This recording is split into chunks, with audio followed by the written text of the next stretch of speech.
interpretation and one interpretation. Kwa sababu gani? Kwa sababu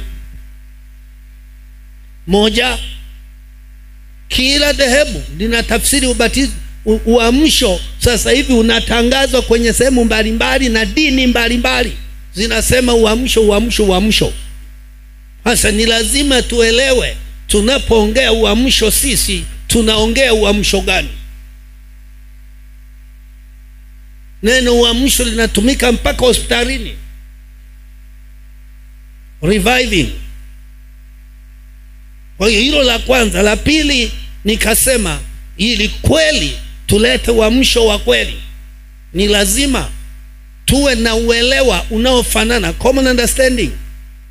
Tukitofautiana tutafarakana tu. Lakini la tatu, nikasema ni lazima tujifunze ili kuunganisha makundi yaliyomo ndani ya kanisa. Ndani ya kanisa kuna generations, kuna marika. Kwa mfano nikichukua hapa Tanzania, Upentekoste umeingia mwaka 1927. Ndio wakatua watu watatu pale Gare. Walikaa kama miezi 6 wakaondoka. 1928 ndipo akaingia Paul Dare kwa mwavuli wa Holiness, akaanza kazi. Lakini ibada kamili miezi 6 hiyo alianza madarasa ya kufundisha juu ya maisha ya Kristo, life of Christ. Januari 1929 ndipo akaanza ibada sasa. Miezi 6 alikuwa kwenye maandalizi na mikakati na kushuhudia. Tunaelewa nguvu ile ilivyofanya kazi mpaka leo tunaona Mungu akiendelea kutenda kazi. Asante kwa Yesu. Mwaka 1932 kama sikosei, Swedish Free Mission wakaingia nao Tanganyika, na baadaye madhehebu na makanisa mpaka mimi naokoka mwaka 68 kulikuwa na makanisa kama 6 hivi ya Kipentecost. Leo yako zaidi ya 400 ukijumlisha na vikundi. It's a confusion. Mwingine anaokoka huku na Bikira Maria mkononi, mwingine anaokoka huku na mafuta mkononi, mwingine ameokoka huku na sijui na nini, takataka nyingi. It's a confusion. Na uamsho wa kweli lazima uanze na hermeneutics. Lazima uanze na tafsiri ya Biblia. True revival is not a movement. Sio harakati. It's doctrinal. Movements zimetokea nyingi za Quakers, za nani, za Puritanists huko nyuma zilikuwa nyingi. Lakini uamsho wa kweli unaanza na tafsiri. Martin Luther hakuanza the movement, akaanza kuchimbua, na alipenda sana kufundisha kitabu cha Warumi pamoja na Zaburi. Alipenda.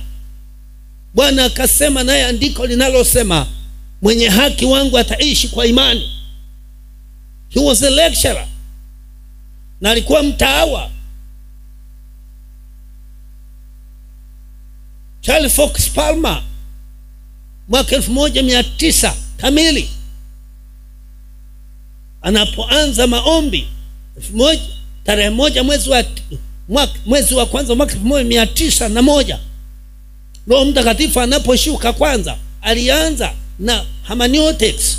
Ndio maana tunamwita Charles Fox Palmer is a father of hermeneutics ya Pentecost. William Seymour naye ameingia na hermeneutics, alikuwa mwanafunzi wa Charles Fox. John Wesley akiwa chuo kikuu alianza na hermeneutics, akaanza kusoma Biblia with the methods. Alitengeneza methods za kusoma Biblia, ndipo akawazaa wa Methodist. He was studying the Bible methodically. Kwa hiyo uamsho sio fellowship. Uamsho It's not a movement, sio kikundi. It's not a movement, sio kikundi mnakutana tu mnasema basi sisi tujiite fulani. It's not. Kwa sababu uamsho kamili tafsiri yake moja kubwa kuliko zote is to go back to the Bible. Kama unataka tafsiri ya uamsho kubwa ni kurudi kwenye Biblia. Basi na watu wakirudi kwenye Biblia, Mungu wa Biblia anaingia kazini. Tatizo sio jingine, tatizo ni watu kutoka kwenye Biblia na kuingia kwenye dogma vile walivyojiwekea wao, wakaamua kuviamini. That's dogmas. Lakini lazima turudi kwenye Biblia, turudi kwenye kitabu cha Matendo ya Mitume ambacho ndicho historia ya kuanza kukua na kuendelea kwa kanisa. Unisikilize sana wewe ambaye umedanganywa sana na shetani, wala sio mtu unayesema ya kwamba kusoma Bible school na kujifunza hiyo ni ya wanadamu, mimi roho wa Bwana natosha. You are highly deceived. Umedanganywa sana. Kama Mungu asingekuwa na mpango wa watu kusoma, he could not give us a book. Asingetupa kitabu. Ametupa kitabu watu wafundishwe. When you see a book, that's academics. Unapoona kitabu ujue hiyo ni taaluma. Kwa hiyo the Bible is not a book of stories. Biblia hii nakwambia katika vitabu vigumu duniani hiki kinaongoza hiki hapa. Maktaba zote za theolojia unaweza kukuta maktaba kule Marekani na kwingine. Hii nyumba ni ndogo. Vyuo vikuu vya theology imejaa vitabu, vyote vinashughulika na kuelezea kitabu hiki kimoja. This is the mother of all books in the world. Iwe science chanzo chake ni hii, iwe history chanzo chake ni hii, iwe geography chanzo chake ni hii, iwe biology chanzo chake ni hii, iwe chemistry chanzo chake ni hii, iwe physics chanzo chake ni hii, iwe sociology chanzo chake ni hiki, iwe psychology chanzo chake ni hii, iwe anthropology chanzo chake ni hii, iwe astronomy chanzo chake ni hii, iwe nuclear physics chanzo chake ni hapa, iwe siasa, political science, policies of life. Mwanzilishi ni Mungu. Amewaweka Eden akatengeneza society, lazima kuwe na policies. Policies of life. Policies ndio inazaa politics.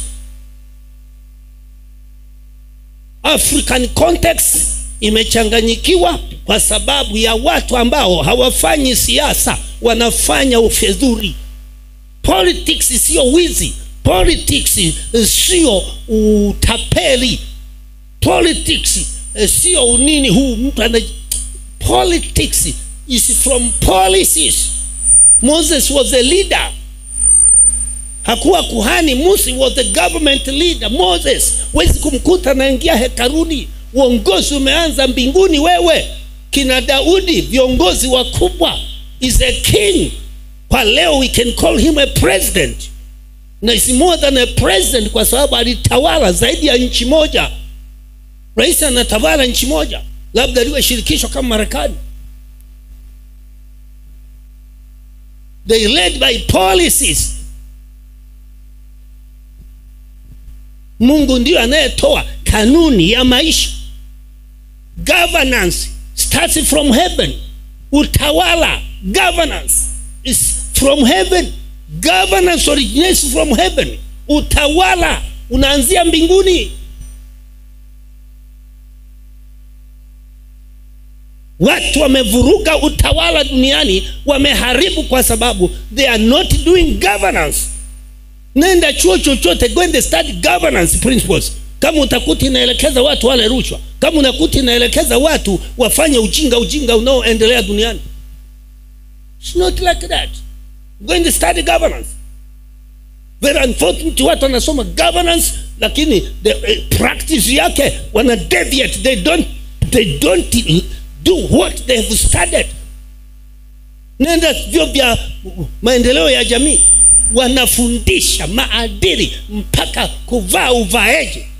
Nursing schools, nenda walimu wanafundishwa maadili mpaka mwalimu avaeje. Alafu namkuta mtu huko kanisani anasema vaa vyovyote mradi roho. Huyu ni amefilisika, huyu ni ana tatizo la njaa. Kimbieni wachungaji wenye njaa.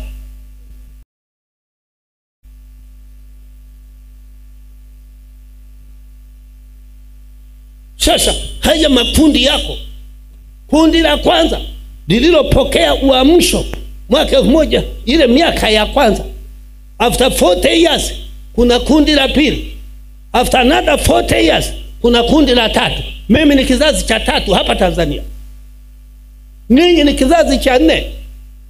Hiki kizazi cha 4. Sasa wokovu nilio ukuta mimi, unajua, let me be frank, ninahitaji neema ya Mungu sana kwenda na watu wa leo. Yaani nikirudi kwa level ya wokovu ambao mimi nimeokoka nao, mimi naona watu humu ndani hamjaokoka wote.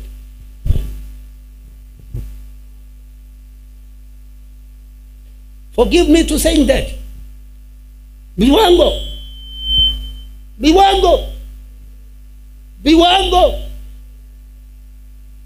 Mtu aliyeokoka hakuwa anaambiwa nenda kanisani. Mtu aliyeokoka hakuwa anaambiwa wahi kanisani. Mtu aliyeokoka hatakuwa tunawaambia wahini maombi. Yaani ni Roho Mtakatifu ndio anayemwambia. Anaamka usiku, hajaambiwa usiku huwa tunaamka, atakuta ameamka usiku mwenyewe kwa sababu Roho yuko hapa. Sasa wokovu gani ninyi ambao Roho Mtakatifu hawezi kusema na wewe hata vitu vya kijinga tu?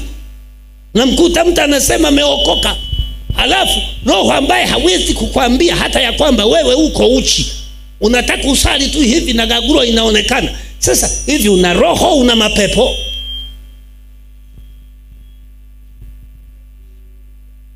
Inanipa taabu sana, na huwezi kuniambia unajua kile ni kizazi kingine. Ondoka hapa wewe. Na mara nyingi huwa namshukuru Mungu kwamba Bwana Yesu, asante kwa kunijalia kusoma. Maana nisingekuwa na shule wangesema jamaa huyu hajawahi kusoma. Lakini ukija kwenye taaluma tutakwenda tu. Kwanza nitataka CV yako kwanza. Wenda kwanza ufai hata kuongea na mimi tukija kwenye CV. Una cheti gani? Sasa hayo tunayaweka pembeni, maana tutaibishana sasa hivi. Tutaibishana na wengine. Maana wengine kama tukija CV, wengine wataibika. Wewe tunabaki tu hivi kwa sababu unaongea na mtu hajielewi, basi unaenda naye. Naomba tuelewane. Kuna kundi la katikati, lile la kwanza kabisa ambalo ni la wazee wenzangu. Miaka 70 kwenda juu. Wazee wenzangu hawa. Umeelewa Umenielewa? Hawa tumeuona utukufu wa hekalu la kwanza. Tumeona wokovu kanisa kabla halijachafuka. Hawa wenye miaka 60 kuja huku nyuma, 65 labda nianze hapo, 60 kuja huku nyuma, ninyi mmeona hekalu la pili.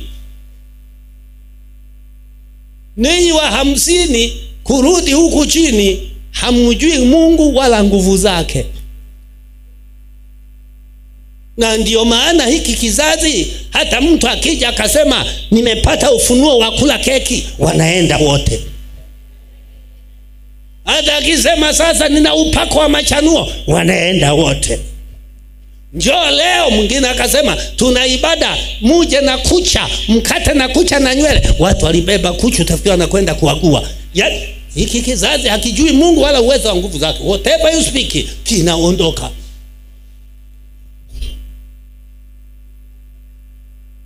Tatizo ni nini? Hakimjui Mungu hiki kizazi wala uwezo wa nguvu zake. Sasa kinachotakiwa sasa, tuchukue hawa wa zamani, wazee wenzangu, na waita wazee wenzangu. Unajua tena kuna shida, toka kizazi kwenda kizazi kingine huwa kuna shida. Hapa tunasema kuna shimo, from one generation to another. Unaelewa unapotoka kizazi. Naomba njoo nyie watoto wachungaji, lakini watoto sasa iko hivi, sawa? Usimame hapo. Na wewe usimame hapo. Haya, sogea kidogo. Sasa hiki ni kizazi kilichotangulia. Hiki ni kizazi kinachokuja. Sasa kanisa hawa hapa